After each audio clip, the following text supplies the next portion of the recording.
사도행전 15장 1절부터 6절까지 말씀을 제가 봉독해 드리겠습니다. 어떤 사람들이 유대로부터 내려와서 형제들을 가르치되 너희가 모세의 법대로 할례를 받지 아니하면 능히 구원을 받지 못하리라 하니 바울 및 바나바와 그들 사이에 적지 아니한 다툼과 변론이 일어난지라 형제들이 이 문제에 대하여 바울과 바나바와 및 그 중에 몇 사람을 예루살렘에 있는 사도와 장로들에게 보내기로 작정하니라. 그들이 교회에 전송을 받고 베니게와 사마리아로 다니며 이방인들이 주께 돌아온 일을 말하여 형제들을 다 크게 기쁘게 하더라. 예루살렘에 이르러 교회와 사도와 장로들에게 영접을 받고 하나님이 자기들과 함께 계셔 행하신 모든 일을 말하며 바리새파 중에 어떤 믿는 사람들이 일어나 말하되 이방인에게 할례를 행하고 모세 율법을 지키라 명하는 것이 마땅하다 하니라. 사도와 장로들이 이 일을 의논하러 모여. 아멘. 네, 여러분 지난 주와 오늘이죠. 두 주일에 걸쳐서 조금 특별하게 제가 말씀을 전하고 있습니다. 보통 때는 거의 이런 일이 별로 없는데, 그러나 오늘 특별히 성령님의 인도하심 따라서 성령께서 주시는 마음에 따라 특별한 어떤 우리 교회에 대한 주제를 가지고 함께 말씀을 나눕니다. 여러분 오늘 말씀도 그렇고 지난주 말씀도 그렇고요. 사실은 교회 운영에 대한 방식에 대한 말씀입니다. 참 교회가 중요합니다. 왜냐하면 우리 신앙생활이 교회를 중심으로 이루어지기 때문에 교회가 중요하고 교회 생활이 중요합니다. 그런데 교회 생활이 중요한 것만큼 또 우리에게 중요한 것이 무엇이냐라고 할 때 교회가 어떻게 운영되고 있는지 교회마다 다 사실은 다르죠. 그러나 우리 교회가 어떻게 운영되고 있는지 우리가 잘 알아야 우리가 한 마음으로 같은 목표를 가지고 함께 나갈 수 있습니다. 특별히 이제 한 회개 연도가 이제 며칠 안 남았죠. 이제 한 보름 뒤면 끝나고요. 새로운 회개 연도를 맞이하게 됩니다. 이런 시점에서 특별히 우리 교회 운영이 어떻게 되고 있는지, 교회 운영의 근거가 무엇인지, 어떤 원칙을 가지고 있는지 우리가 함께 한 마음으로 우리 공감할 때에 우리 교회가 더 함께 주님께서 허락하시는 우리 표대를 향해서 나아가게 될 줄로 믿습니다. 우리 남침내교단이 지향하는 바가 있다면 여러분 한마디로 표현해서요, 신약교회입니다. 신약교회. 결국 초대교회를 말하는 겁니다. 초대교회. 자, 이 말이 무슨 말이냐면 우리 남침내 교단은 성경에서 보여지고 성경에서 나타나는 이 초대교회, 1세기 때 교회를 말하고 있습니다. 이 모습을 본으로 삼습니다. 어떤 모델로 삼고 그 모습을 추구하고 있다는 겁니다. 이게 우리 남침내 교단의 굉장히 큰 특징들 중에 하나입니다. 그래서 우리 침례교단은 신약 성경에 입각한 교회를 재현시키려고 노력하는 그런 교단이라고 할 수가 있습니다. 그러다 보니까 신약 성경에 보여지는 어떤 초대교회 운영 원리를 지침으로 삼아서 오늘날 우리 교회 현실에 그대로 적용시키고자 노력을 합니다. 그래서 우리 침례교단이 내세우는 침례교 원칙들을 신약 성경에 나오는 초대교회의 모델로 그렇게 삼고 있습니다. 신약 성경에 비춰지는 초대교회의 모습들이 여러 가지가 있습니다. 그러나 그 중에 하나가 무엇이냐면 신약 성경의 초대교회들은요, 각기 자치권을 가지고 있었다는 거예요. 자치권을 가지고 있었습니다. 그런데 잠깐 이 자치권이란 말을 제가 설명하기 전에 먼저 교회 개념부터 먼저 설명해 드리겠습니다. 왜냐하면 교회 개념을 알아야 자치권에 대해서도 충분히 우리가 이해할 수 있기 때문에 그렇습니다. 여러분 교회 개념을 크게 두 가지로 나눠서 생각할 수가 있습니다. 하나는 우주적인 교회라고 하는 개념이에요. 우주적인 교회. 또 두 번째는 지역적인 교회, 지역교회라고 하는 개념이 있습니다. 교회를 이해하기 위해서는 이 두 가지 개념들을 다 동시에 잘 가지고 있어야 됩니다. 먼저 우주적인 교회라고 할 때는 무엇을 말하는 거냐면요, 장소와 시간을 초월해서 예수 그리스도의 보혈로 구속함을 받은 모든 성도들을 포함하는 그 공동체 개념이 바로 우주적인 교회다라고 하는 겁니다. 그래서 우주적인 교회는 따라서 하나의 교회를 이야기하고 있습니다. 하나의 교회입니다.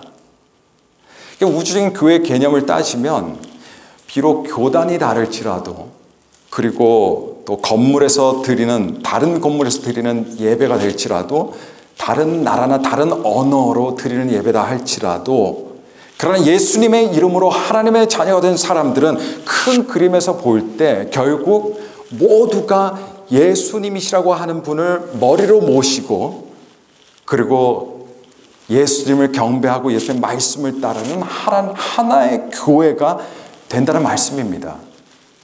이 개념이 바로 우주적인 교회다라는 겁니다. 여러분, 우리 교회 바로 앞에도 보시면 여러분께서 이미 잘 아시겠지만 저 앞에 보면 길만 건너면 교회가, 미국 교회가 있죠. 옆에도 교회들이 몇 개 있습니다. 그렇죠? 네. 비록 우리와 다른 교회지만 넓은 의미에서 보면요, 모두가 하나님의 하나의 교회예요. 하나의 교회입니다. 그리고 거기에 속해 있는 사람들 모두가 똑같은 하나님의 자녀가 되는 사람들입니다. 그래서 우리 모두가 누구냐면 주님 안에서 한 형제요, 한 자매들이 되는 겁니다. 내가 다른 교회에 다니는 사람이 있다고 해서 저 사람과 나는 상관없어, 이게 아니에요. 예수 그리스도 안에서 결국 우리는 한 형제 자매들입니다. 이런 개념을 일컬어서 뭐라고 하냐면 우주적인 교회라고 하는 겁니다. 그러니까 여러분, 이런 개념에서 볼 때 여러분, 다른 교회들은 우리의 경쟁 상대가 아니에요. 경쟁 상대로 보면 안 됩니다. 왜냐하면 우리는 하나의 교회이기 때문입니다. 다 같은 예수 그리스도의 몸이 되기 때문입니다. 그러다 보니까 경쟁 상대가 아니라 무슨 상대냐? 서로 기도하고 서로 동역하고 서로 협력하는 그런 공동체들이다라고 하는 그런 말씀입니다. 근데 우주적인 개념의 교회와 또 다른 개념의 교회가 있습니다. 이걸 일컬어서 지역적인 교회 또는 지역교회라고 우리는 이렇게 이야기합니다. 자, 이 땅에 존재하는 교회를 하나의 교회로 볼 수도 있지만은, 그러나 동시에 개별적인 회중들로 구성된 이런 교회들로도 볼 수 있습니다. 이런 개념이 바로 지역교회라고 하는 개념이에요. 다시 말씀을 드리면, 여러분, 개별적인 교회들이 따로 특정한 장소와 특정한 시간에 모여서 예배를 드리죠.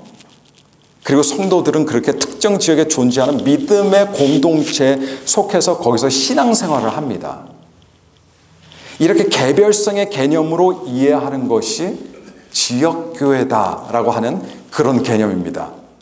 자, 우주적인 교회 차원으로 볼 때 이 땅의 교회는 몇 개입니까? 하나예요. 우주적인 차원의 교회를 볼 때는.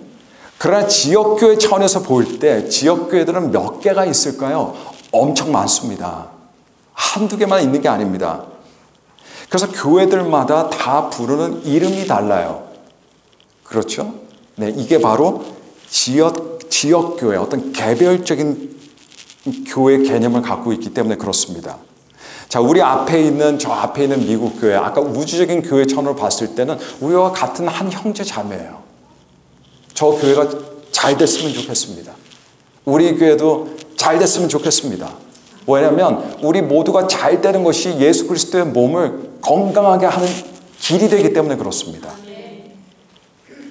그러나 저 앞에 있는 미국 교회는요, 우리와 다른 개별적인 교회입니다. 또 이 건물을 소유한 미국 교회도 보면요, 우리 교회와는 분명히 다른 개별적인 지역교회예요. 그래서 우리 같이 모이지 않습니다. 지역교회들은 예배 시간도 다르고 예배 장소도 다릅니다. 교회 프로그램들도 달라요. 각기 따로 운영하고 있습니다. 왜냐하면 우리는 서로 다른 개별의 지역교회들로 따로 존재하기 때문입니다. 우리 신약성경 보시게 되면 여러분, 고린도 교회가 있죠. 데살로니가 교회가 있습니다. 에베소 교회가 있습니다. 빌립보 교회가 있습니다. 여러 지역들의 교회가 있죠. 그렇게 그 지역에서 그렇게 존재했습니다. 이런 개념이 뭐냐? 개별적인 교회, 지역교회라고 하는 개념으로 존재하고 있었다는 겁니다. 하지만 어떤 공통된 사안에서는 함께 힘을 모았어요. 함께 서로 축복했습니다. 함께 어려울 때 도왔습니다. 공동의 목적을 가지고 함께 나갔어요. 왜냐하면 우주적인 교회의 개념도 반드시 있기 때문입니다. 그런데 우리 신약 성경을 보시게 되면 초대교회가 가지고 있던 특징들 중 하나가 무엇이냐면 각 지역교회들이 있죠. 각 지역 교회들은 다 자치권을 가지고 있었다는 말씀입니다. 그래서 각 교회들이 자체적으로 알아서 교인 중심의 어떤 민주적인 성격을 띤 자치 공동체였다는 겁니다. 그래서 성경을 보시면 그 예들을 많이 볼 수 있습니다. 각 지역 교회는 모든 교인들이 함께 모여서 집사를 뽑았어요. 자체적으로 선출했습니다. 이 일꾼들을 그렇게 세웠다는 거죠. 또 각 개교회마다 침례나 주의 만찬 예식을 다 자체적으로 집행했습니다. 교회 회원에 대한 어떤 징계가 필요하다면 그것 또한 뭐 어디에 허락을 받을 필요가 없어요. 그 교회 자체 내에서 그 개교회가 실시했습니다. 그래서 신약 성경의 교회는 저마다 독립된 공동체로서 스스로 자체적으로 운영하면서도 다른 교회들 위에 어느 교회가 군림하지 않았습니다. 또 어느 교회가 다른 교회 밑으로 들어가지 않았어요. 그 교회 위에 그 교회를 통제하고 조종하는 어떤 군림하는 그 어떤 기관도 존재하지 않았어요. 그래서 한 개교회는 그럼 자체적으로 모든 것을 결정할 수 있는 권한을 가지고 있습니다. 그리고 이것을 뭐라고 부르냐면 이것을 개교회주의다라고 부르는 겁니다. 개별적으로, 독립적으로 운영된다라고 해서 개교회주의입니다. 그리고 침례교단은 이런 신약교회 모습을 본으로 삼아서 초대교회가 그랬던 것처럼 각 교회들이 자체적으로 교회를 운영하는 개교의 자치권을 보장하고 있어요. 그래서 각 교회가 무엇이든 간에 어떤 사안이 있다면 그것을 결정하는, 스스로 결정하는 결정권을 가지고 있습니다. 그러다 보니까 여러분 같은 침례교단에 속한 교회다 하더라도 교회들의 모습, 교회들이 운영하는 방식이 다 조금씩 다를 수 있어요. 교회마다 다 차이가 얼마든지 있을 수 있습니다. 왜냐하면 그 교회가 어떻게 운영할지는 그 교회가 자체적으로 결정할 수 있는 이런 권한이 있기 때문입니다.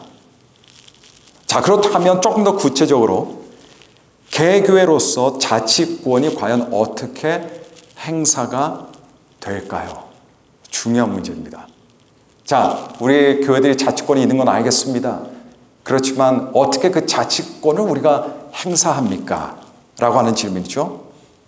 자, 초대교회에서의 자치권은 개교회의 교인 사무총회라고 하는 의결기관을 통해서 교회의 중요한 결정들이 이루어지게 됩니다.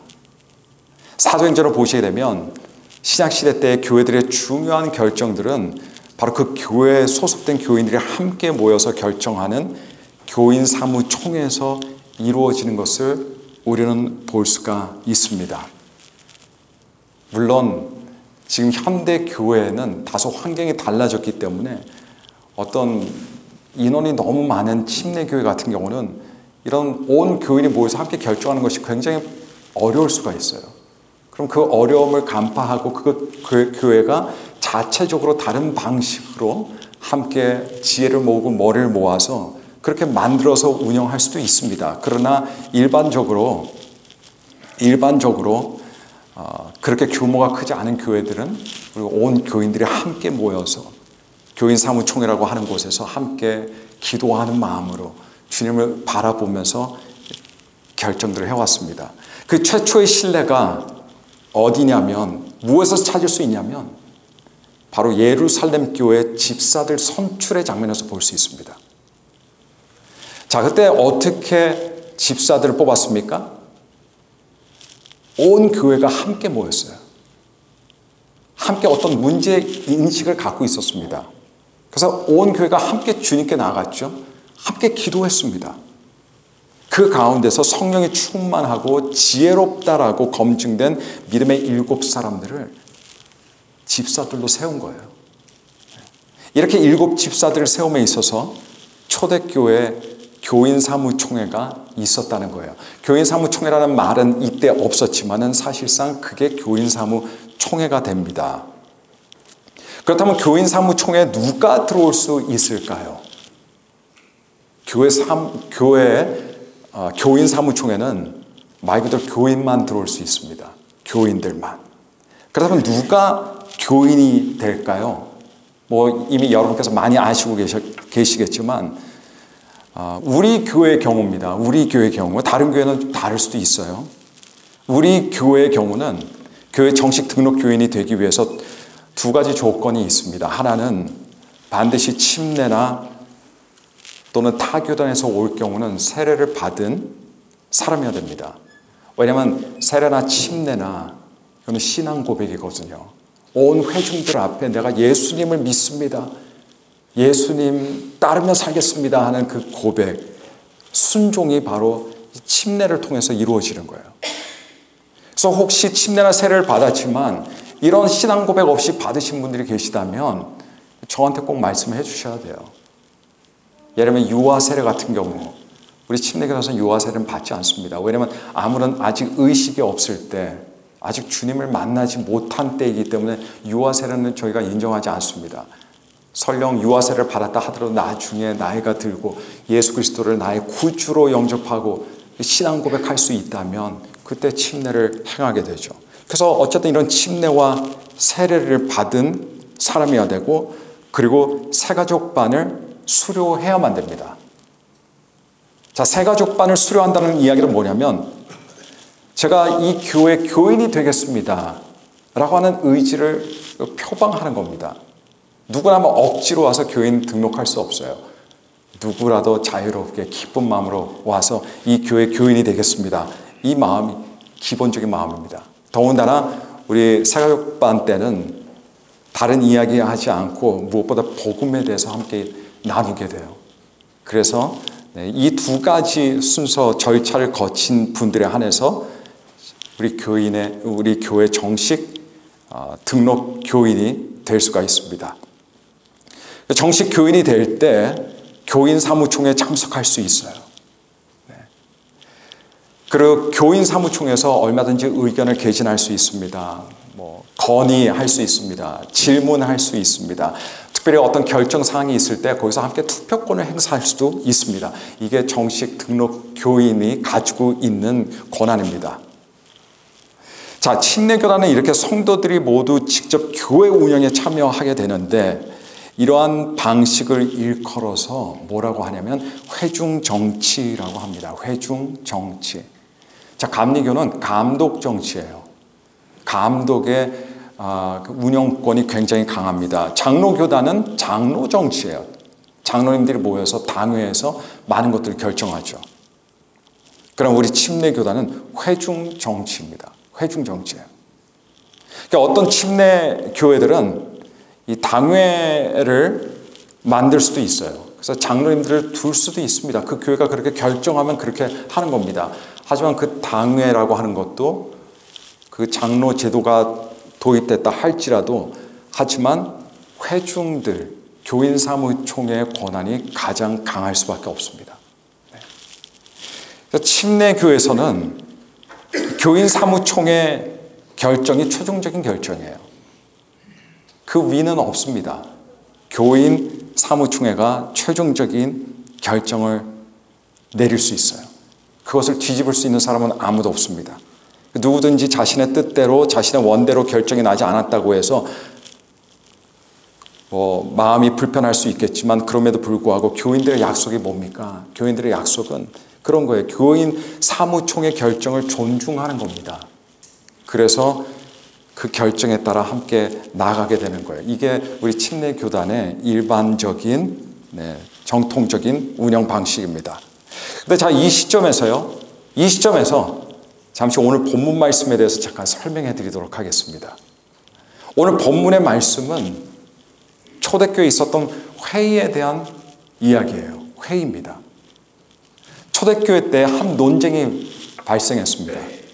그 논쟁의 이유는 초대교회에 있었던 한 그룹의 사람들이 예수님을 믿고 교회에 들어오게 된 이 비유대인들이 있잖아요. 이방인 출신들이죠. 이들에게 무엇을 강요했냐면 할례를 강요했습니다. 다른 건 몰라도 할례는 반드시 받아야 된다, 이렇게 주장한 겁니다. 이렇게 주장했던 사람들은 어떤 사람들이었습니까? 오랫동안 유대교회에서 성장했던 사람이에요. 유대교를 헌신적으로 따랐던 사람들입니다. 이들에게서 모세 율법은 굉장히 중요했어요. 근데 이들이 예수님을 믿었지만 원체 강한 유대교 배경을 가지고 있었던 데다가 복음을 아직 제대로 완전히 이해하지 못하고 있었기 때문에 이들의 주장은 뭐냐면 기독교인들도 이 율법을 따르고 할례를 받아야 된다라고 주장한 겁니다. 그러니까 당연히 예수님을 믿고 교회 일원들이 된 이방인 출신 기독교인들에게까지 그것을 강요할 수밖에 없었다는 거죠. 근데 반대편에는 또 예수님의 복음을 제대로 정확하게 이해하고 있었던 사람들이 있었어요. 무슨 소리냐? 우리 예수님의 십자가 능력, 십자가 복음은 그런 것들을 요구하지 않는다. 왜냐하면 예수님께서 십자가 위에서 모든 율법의 요구를 주님께서 다 성취하셨기 때문이다. 이렇게 믿고 있던 사람들, 가르치던 사람들, 주장하던 사람들이 바울이나 베드로나 이런 사람들이었습니다. 그래서 이 두 그룹이 아주 팽팽하게 맞서게 된 거예요. 그러니까 이 논쟁을 해결하기 위해서 어떻게 합니까, 여러분? 어떻게 합니까? 논쟁이 일어났어요. 논쟁을 해결해야 돼요. 그렇게 해서 회의라고 하는 것이 소집이 된 거예요. 회의를 통해서 해결해야겠다라고 한 겁니다. 그렇게 해서 초대교회 회의, 우리 성경에 기록된 회의는 사도행전 15장의 이 예루살렘 회의가 되는 겁니다. 여러분, 하나님께서는요, 다양하게 일하십니다. 다양한 방법으로 일하십니다. 하나님께서 사람들을 통해서 일하십니다. 저와 여러분들을 통해서 일하십니다. 하나님께서는 사건들을 통해서 일하십니다. 하나님께서는 어떤 기적과 이적들을 통해서 일하시기도 합니다. 하나님께서는 어떤 목회 활동을 통해서 일하십니다. 하나님께서는 환경과 상황을 통해서 일하시기도 하십니다. 그런데 그 외에 또 다른 많은 방법들 중에 하나가 무엇이냐라고 할 때 하나님께서는요, 교회의 회의를 통해서도 일하신다는 거예요. 교회 회의를 통해서도 하나님께서 일하십니다. 오늘 본문 사도행전 15장이 그것을 보여주는 아주 좋은 구체적인 신뢰입니다. 하나님께서는 성도들이 모여서 함께 예배드리는 그 시간이나 성도들이 모여서 기도하는 그 시간이나 성도들이 함께 주 안에서 아름다운 교제를 나누는 그 시간이나 마찬가지로 하나님께서는 교회 회의에서도 하나님의 임재하심으로 거기 계십니다. 그런데 사람들이 회의 시간에 하나님께서 안 계신 것처럼 생각할 때가 있어요. 그런 경향이 있습니다. 그런데 교회 회의 시간에도 하나님께서 거기 계시는 거예요. 이 사실을 반드시 알아야 되고요. 반드시 믿어야 됩니다. 만약 하나님께서 회의 시간에 함께 계시지 않으시면 회의를 할 필요가 없어요. 근데 하나님께서는 교회 회의 시간에도 함께 하시기 때문에, 그것을 사용하시기 때문에 우리에게는 회의도 중요한 겁니다. 근데 그뿐 아니라 여러분, 하나님께서는 회의 시간에 함께 계시지만 거기서 멈춰지는 게 아니라, 그게 다가 아니라 하나님께서는 그 회의 시간을 통해서도 하나님께서는 영광을 받으시기를 원하신다는 거예요. 예배 때만 영광을 받으시는 게 아니에요. 우리 일상의 경건의 생활을 통해서만 영광을 받으시는 게 아닙니다.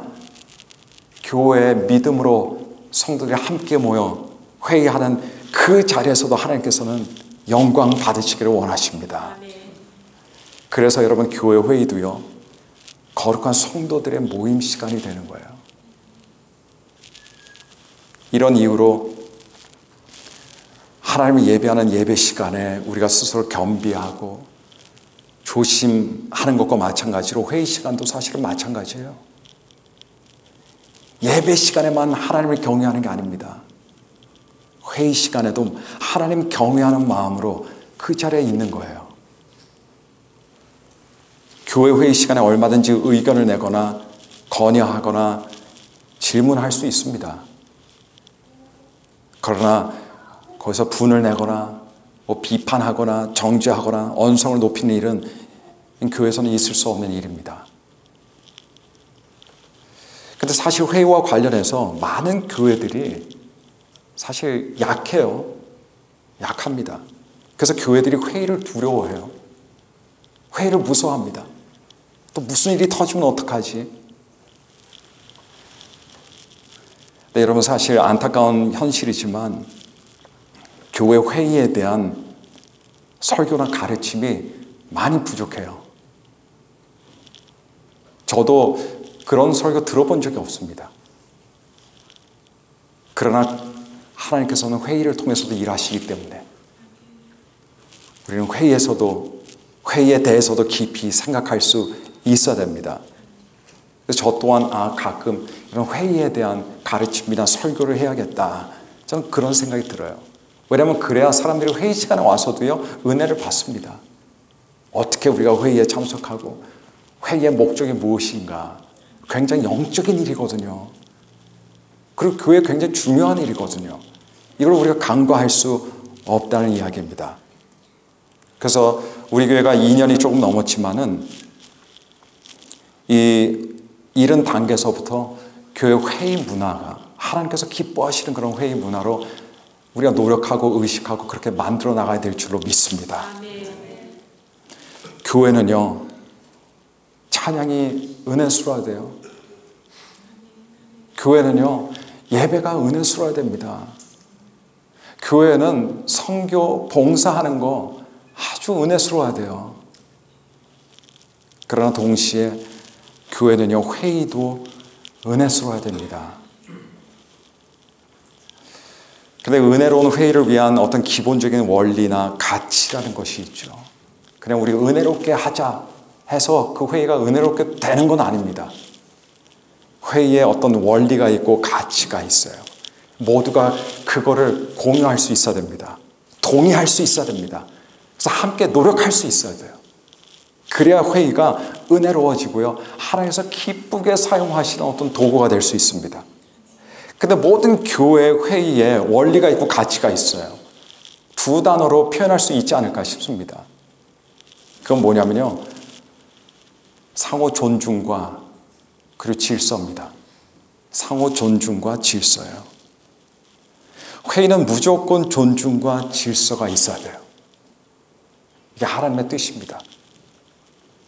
존중과 질서에서 벗어나는 것은 아무리 좋은 생각이다 할지라도 아무리 좋은 탁월한 의견이다 할지라도 교회 해가 돼요.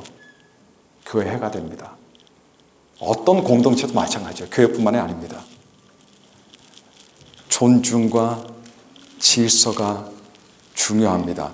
존중과 질서가 지켜지지 못하면 더 이상 회의할 가치가 없어져요. 사실 여러분 교회 회의에서는요.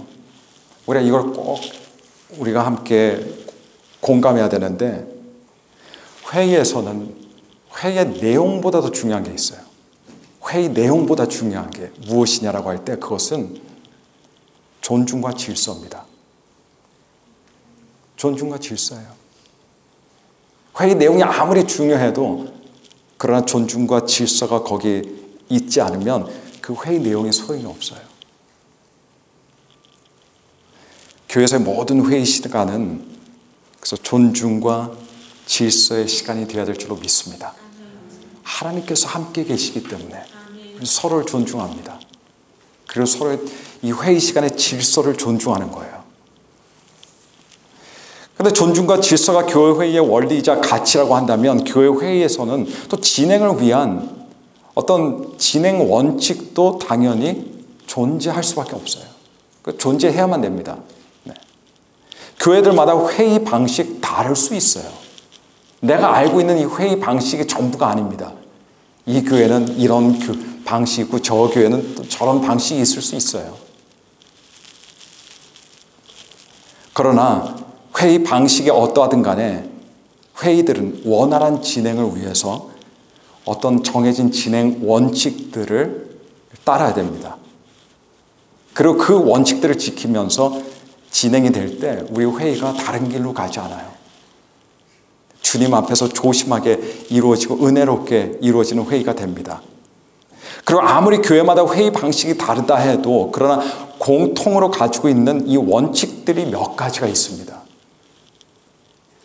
제가 몇 가지만 나누도록 하겠습니다. 하나는 이런 회의 시간에 발언권을 얻기 위해서는 그럼 반드시 손을 들고 의장으로부터 발언권을 받은 후에 발언해야 하는 발언의 원칙이 있어요. 발언의 원칙. 누구든지 일단 발언을 하기 위해서는 뭘 얻어야 됩니까? 발언권을 얻어야 됩니다. 발언권이 주어지지 않은 상태에서는 어떤 발언도 자제해야 돼요. 있으면 안 됩니다. 이 발언의 원칙도 결국 뭐냐면 존중과 질서를 위해서 존재하는 거예요. 이 진행 원칙이 없으면 여러분 누구라도 다른 사람이 발언할 때에 여러분 중간중간에 이야기가 나올 수 있어요. 그러면 굉장히 시끄러워집니다. 무질서하게 돼요. 회의가. 그래서 누군가 발언할 때는 발언권자가 끝까지 그 발언을 경청하는 발언권자가 하는 발언을 우리는 끝까지 경청할 수 있어야 됩니다. 이거는 큰 어떤 교인 사무총회 때나 아니면 작은 회의들이 있죠. 소소한 회의들 때도 마찬가지입니다. 뭐 팀 회의라든가 아니면 부장 회의라든가 다 똑같습니다. 누군가가 발언을 가지고 발언을 시작하면 일단 끝까지 조용히 경청하는 겁니다. 다른 사람의 발언권 시간, 그 외의 사람들에게는 경청의 시간이 되는 거예요. 경청의 시간. 이게 바로 존중이고 질서입니다. 발언권자의 발언을 들으면서 발언할 것이 생길 경우 그럼 앞에 사람의 발언이 끝난 후에 그 다음에 뭘 하냐? 그 다음에 손을 드는 거죠. 그리고 발언권을 의장에게 공식적으로 얻어서 발언을 하면 됩니다. 그런 식으로 존중과 질서 있게 회의가 진행이 됩니다. 두 번째 공통된 원칙은 무엇이냐면 회의 시간에 어떤 한 안건을 다룰 때는요. 반드시 그 안건에만 집중해야 하는 원칙이에요. 안건에만.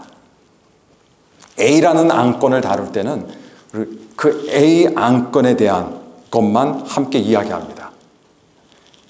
그래서 A에 직접적으로 관계된 질문이나 의견만을 개진할 수가 있습니다.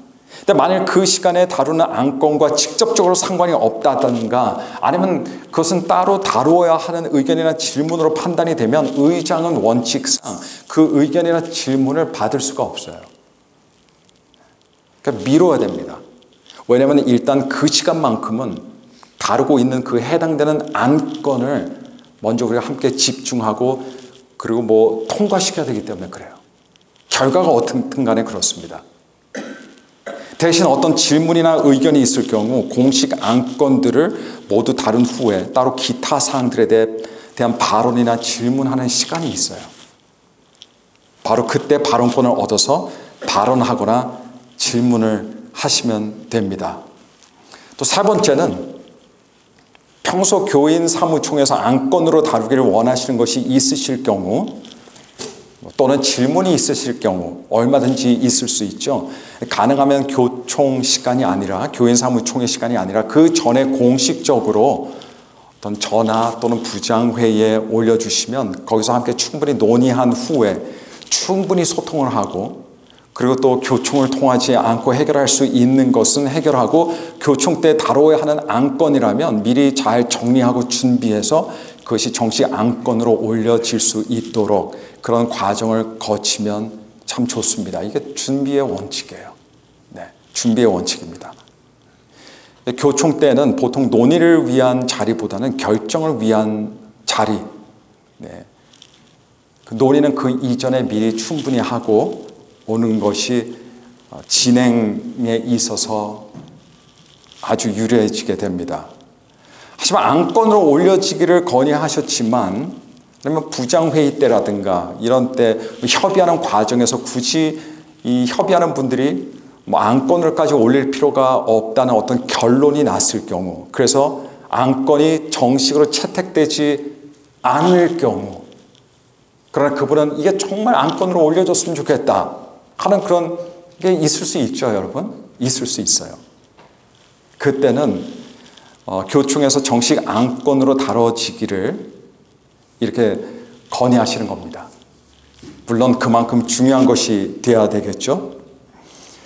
그리고 그렇게 건의하실 때 안건을 내놓으신 분 외에 그것이 정식 안건으로 채택될 수 있도록 성도들 중에 안건 채택을 위한 동의해 주실 분과 제청하실 분이 계셔야 정식 안건으로 채택될 수 있는 길이 있다는 것을 여러분께서 그냥 염두에 두시고 계시면 되겠습니다. 또 네 번째로 교인 사무총회는 여러분 기본적으로 이 시간에 뭐가 진행됩니까? 사역 보고가 이루어져요. 재정 보고가 이루어집니다. 네. 우리 주 안에서 그런 것들이 이루어져요. 그런데 가장 중요한 마음은 뭐냐면요. 교인 사무총회 같은 이런 회의에 참석하는 가장 기본적인 마음이죠. 디폴트 마음이라고 할 수 있죠. 그 마음은 어떤 마음이냐면 우리가 하나님께 감사하는 마음이 먼저 기본적인 마음이 돼야 됩니다. 우선이 되는 거예요. 가령 재정보고의 예를 들면 하나님께서 충분히 사역할 수 있도록 재정을 부어주신 것에 대해서 우리는 감사한 마음이 있어야 돼요. 그리고 하나님께 영광 돌릴 수 있어야 됩니다. 우리가 사역보고가 있을 때 물론 잘 할 수도 있고 잘 못할 수도 있죠. 좀 성에 안 찰 수도 있습니다. 그러나 그럼에도 불구하고 하나님 나라를 위한 사역이 우리 교회에 있을 수 있다는 것 자체가 하나님께 사실은 감사의 이유가 됩니다. 재정이 부족할 경우 교인 사무총회하고 재정보고를 하는데 예를 들면 재정이 많이 어려워졌어요. 그럼 어떻게 하는 거냐? 성도들이 같이 기도하는 겁니다. 하나님, 우리가 주의 일을 하고 싶습니다. 복음 사역하고 싶습니다. 선교 사역하고 싶습니다. 하나님, 저희들에게 재정을 허락하시고 저희들에게 지혜를 허락하여 주옵소서. 교총 자리는 그런 자리입니다. 우선적으로. 교회 어떤 문제인식이 있으면 함께 문제인식을 하고 기도하는 자리예요. 기도하는 자리입니다. 그러면서 함께 상의하고 논의하는 겁니다. 또 아울러서 교인 사무총회 사역보고나 이런 걸 통해서 재정보고를 통해서 교회 사역을 위해 봉사하시는 분들에 대한 이런 감사와 격려도 표현이 되어야 됩니다. 헌신하고 봉사하는 분들이 계시기 때문에 교회 사역이 이루어지죠. 교회 사역이 이루어지다 보니까 재정 지출이 생기는 것이죠. 네. 그래서 우리는 사실 뒤에서 이름도 없이 빛도 없이 우리가 헌신 봉사하고 주의 나라 위해 예수 그리스도의 영광을 위해 일하시는 분들에게 박수를 쳐줄 수 있어야 돼요. 수고하셨습니다. 한 분기 때도 수고하셨습니다. 이게 기본적인 마음이 돼야 된다는 겁니다. 이것이. 그렇게 할 때 우리 모든 사람들이 교인 사무총회는 참 은혜스러운 그런 시간이 될 수 있는 거예요. 그냥 사무적으로 와서 종이를 딱 보고 사무적으로 끝나고 아무 생각 없이 나가는 게 아니라 그게 회의의 목적이 아닙니다. 우리가 한 공동체로 한 교회로 주님 앞에 나와 감사할 거, 영광 돌릴 거, 우리가 필요한 거, 우리가 부족한 거, 그 하나님의 인도하심을 구하는 시간이 사실 바로 교인 사무총회가 되는 거예요. 보통 교인 사무총회 때 논하는 건요, 뭐가 옳고 뭐가 그른 것 같고 논하는 경우는 거의 없어요. 저 그런 건 본 적이 없습니다, 사실. 선택의 문제예요, 선택의 문제. 어떤 사람들은 어떤 의견으로 이쪽 선택을 선호하고 어떤 분들은 저쪽 선택을, 이 옵션을 선택하는 거예요. 뭔가 결정을 할 경우. 그러니까 어느 선택도 강한 선택이에요. 그러나 그 가운데서 우리가 지혜를 구해서 더 나은 선택이 무엇인지 교인들이 함께 결정하는 겁니다. 선택의 문제인데 이게 옳은 문제다, 그런 문제다라고 생각해버리면 그럼 문제가 생길 수 있어요. 누구나가 이걸 선택할 수도 있고 저렇게 생각할 수도 있어요.